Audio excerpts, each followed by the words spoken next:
Happy Thanksgiving, everyone. I know this can be a lot of juggling this time of year, cooking, having family in, maybe having some family that you haven't seen in a while, hopefully not talking politics, and maybe thinking about it's almost the end of the year. Should I buy investment property to get those tax benefits? And if so, do I have time? Well, I know it can be very overwhelming. So on today's show, we are slowing things down and focusing on the good news, the reasons real estate investors actually have to be grateful for this time of year. Plus, we're going to talk about some killer deals available before year end. I'm Kathy Fetke, and welcome to the Real Wealth Show. You're listening to The Real Wealth Show with Kathy Fetke, the real estate investor's resource.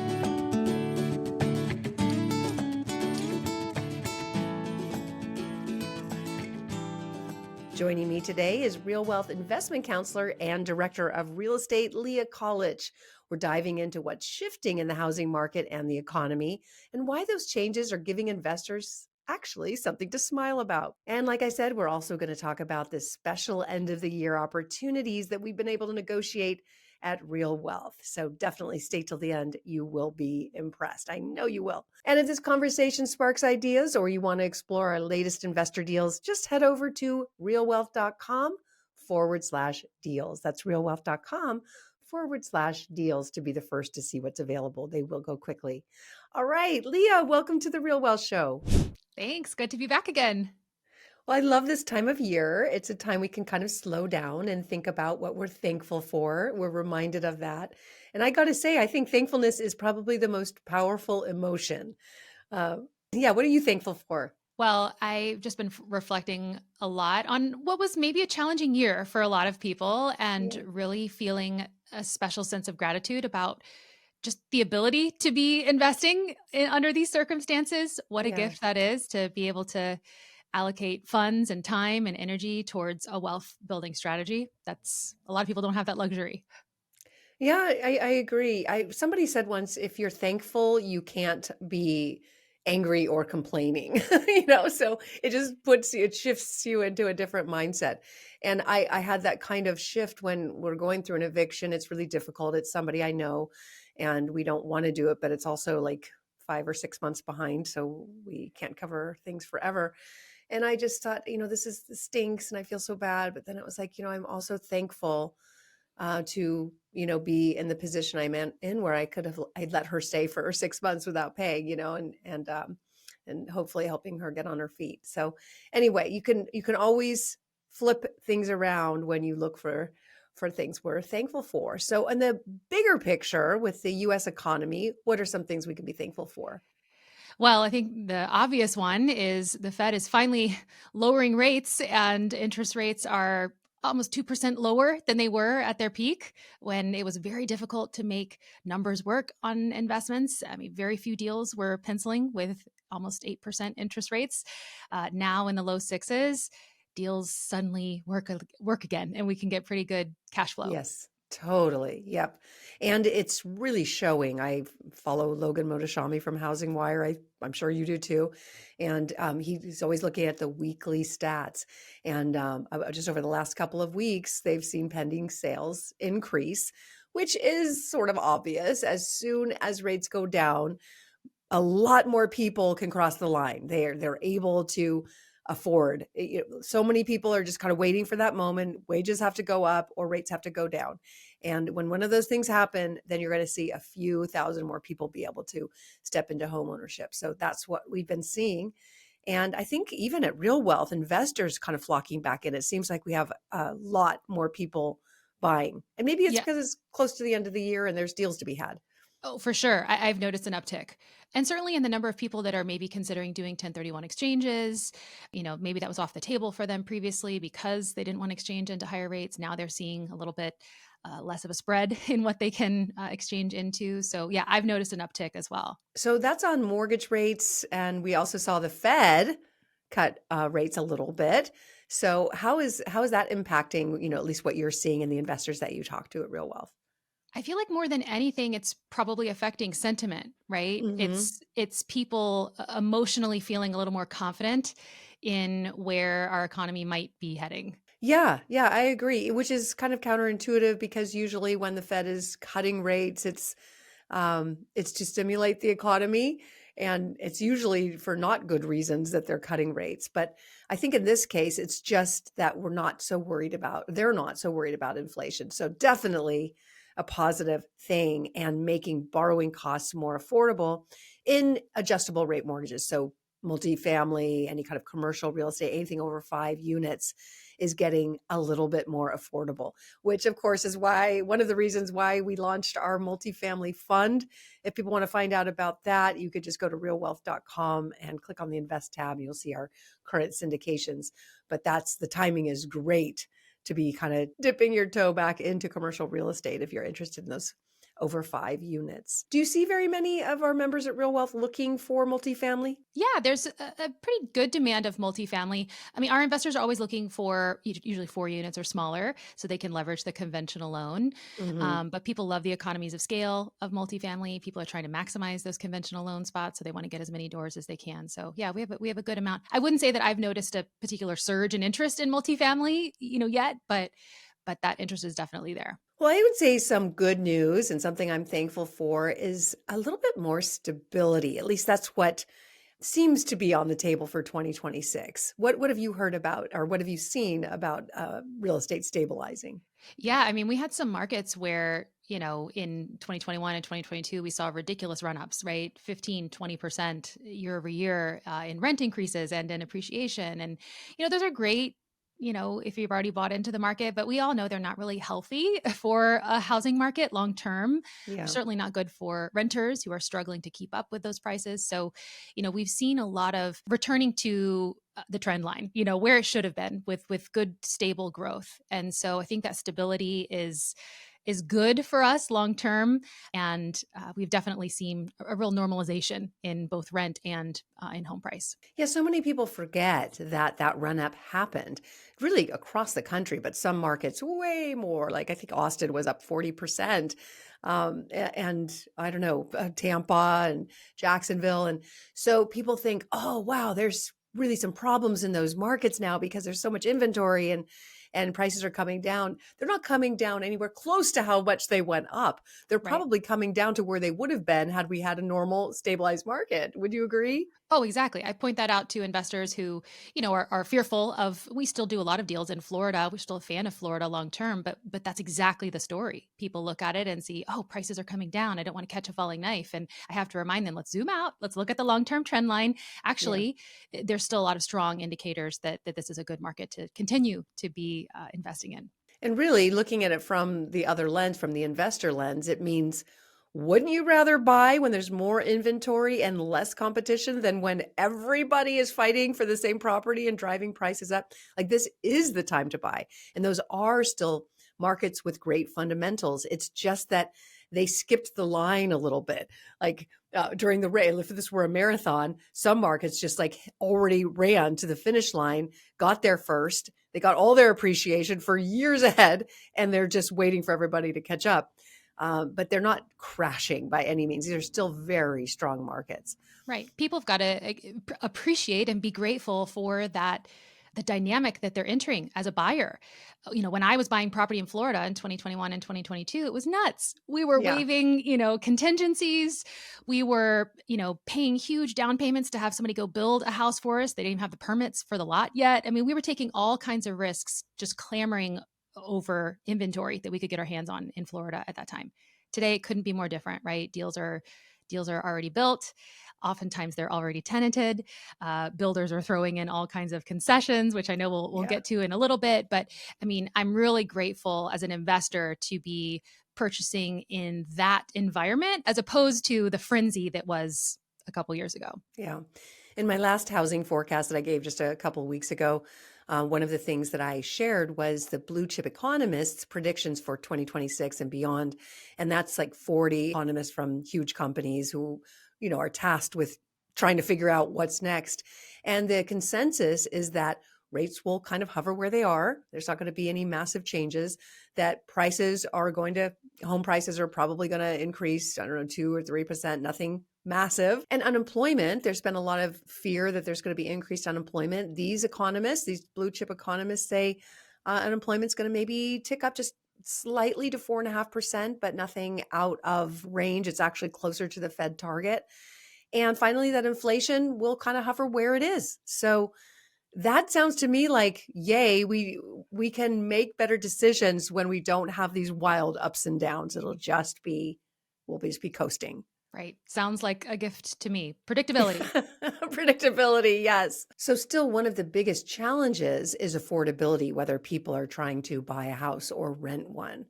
And a lot of what our partners nationwide that we work with at Real Wealth, property teams who find properties, sometimes older ones, renovate them to make them new, or they build to rent, and in some cases, very affordably. Um, I look at our role at Real Wealth and as real estate investors looking to provide rental housing as truly a gift, trying to solve this affordability crisis. Unfortunately, so many times the media tries to paint landlords as the bad guy and, they're taking properties away and they're driving prices up.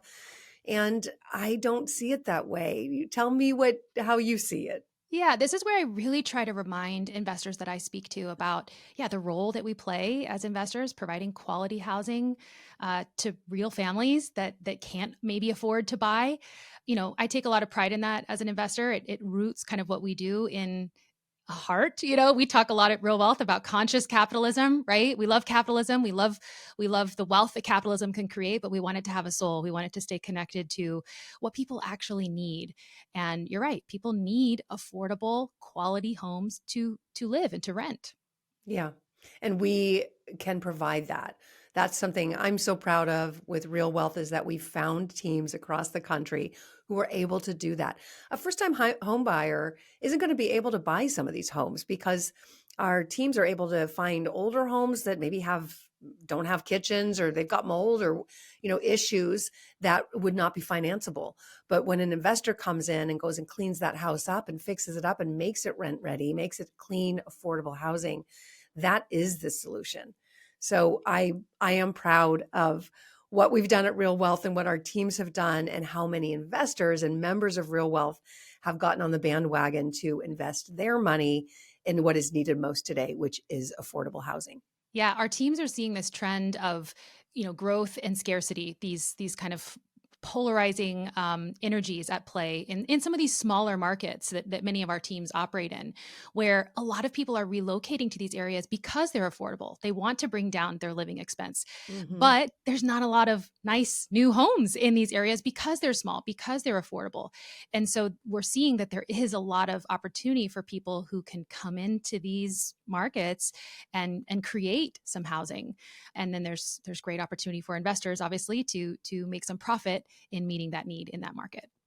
Yeah, because national builders are not going to those markets. They're going to the Atlantas and to the Dallases of the world where they can have a bigger pool of buyers. So these small tertiary markets where people are moving to are not getting those new builds, except for some exceptions. Let's talk about some of the opportunities out there and some of the teams that we're working with that are building this affordable housing. Oklahoma City comes to mind. I cannot believe what they are able to build and the price point they're able to build for. It's just incredible. Yeah, we just did an end of the year kind of wrap up of inventory. Like we reached out to all of our teams and said, okay, give us your best, Black Friday or end of year opportunities with all the concessions and all the best, price points that you have. And we got about a dozen or so deals back from our teams. And there were some clear standouts. I mean, they were all good for one reason or another, but Oklahoma City they had a deal that just shocked me. They are building new construction properties in kind of these tertiary areas around the perimeters of Oklahoma City, like you mentioned, for $140,000. Yeah, that's what I paid for properties not that far away in North Dallas 20 years ago is $140,000. So it's just amazing that they're able to build at that price point. I don't know how they do it. No, I don't think they make much profit doing it, No. frankly. I had a client call me the other day and ask about this specific opportunity. He's like, how much negotiating room do you think I have? And I'm like, probably none. I mean, there's no way he's making a lot of money making $140,000 new build. Must be pretty small, but that's okay. The housing, people want a roof over their head. They don't need a mansion. Exactly. This is under 1,000 square foot. I think they were right around 950 or so square feet.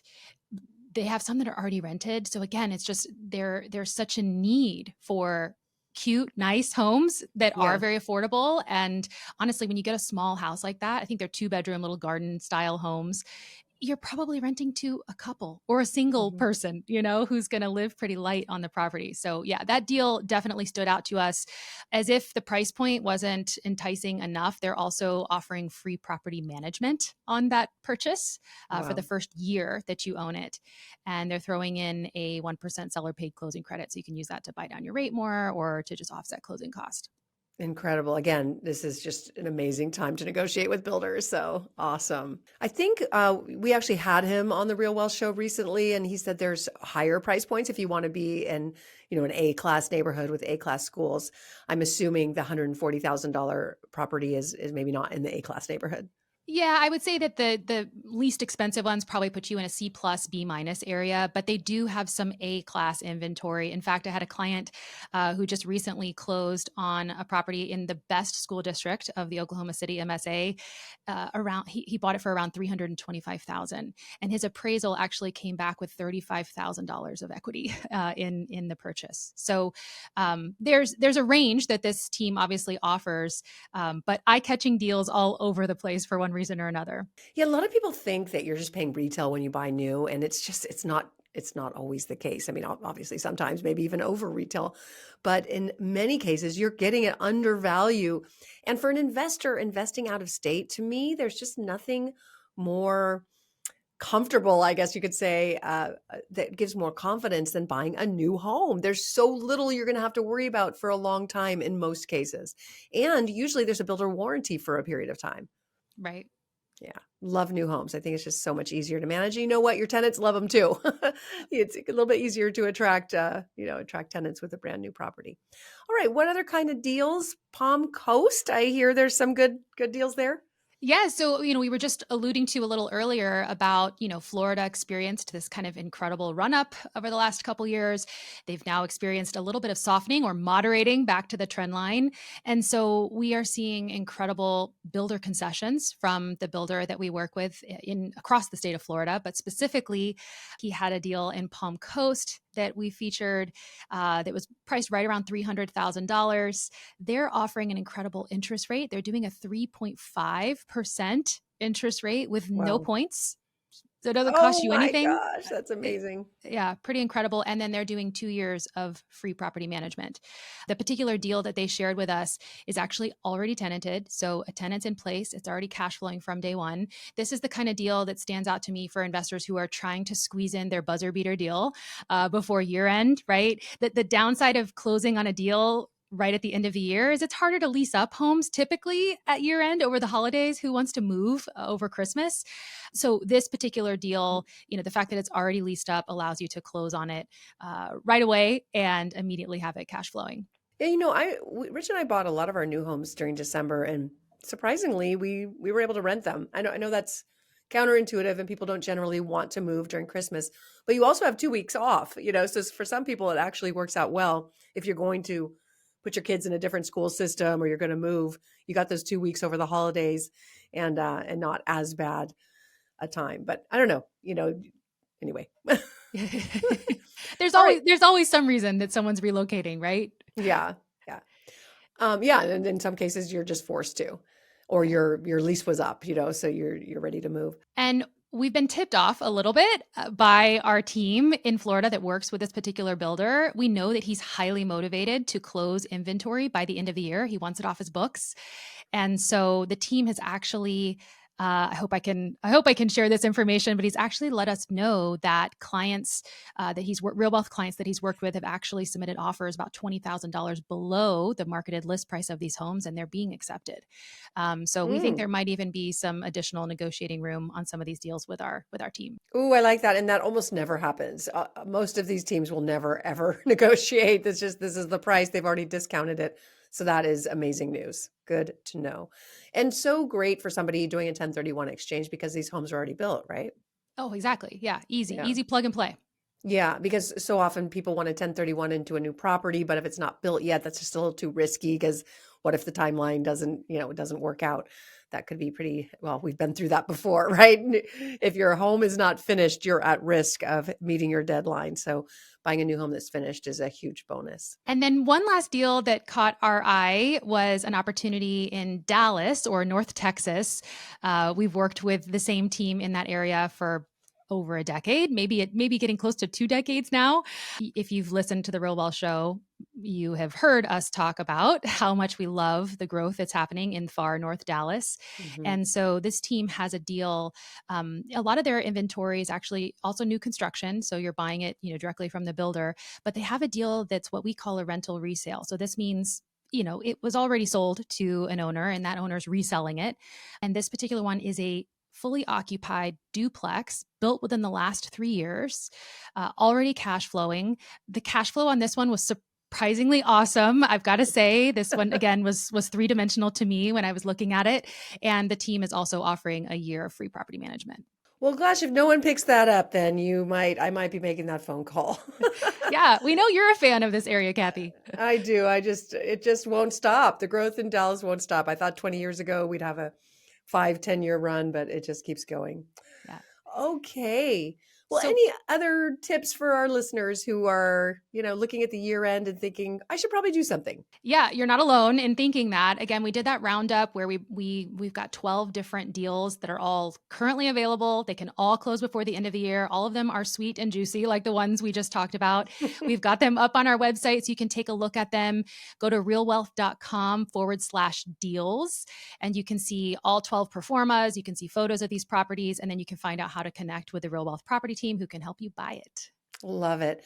And if you just want to be totally passive, we also have launched our our single family rental fund in North Dallas.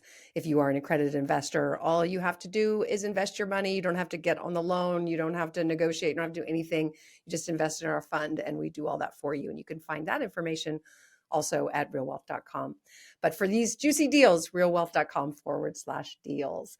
All right, Leah, thank you so much for being here on the Real Wealth Show again. We just love having you here.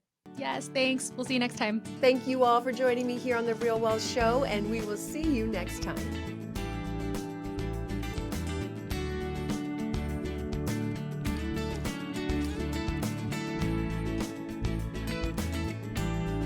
The views and opinions expressed in this podcast are provided for informational purposes only and should not be construed as an offer to buy or sell any securities or to make or consider any investment or course of action.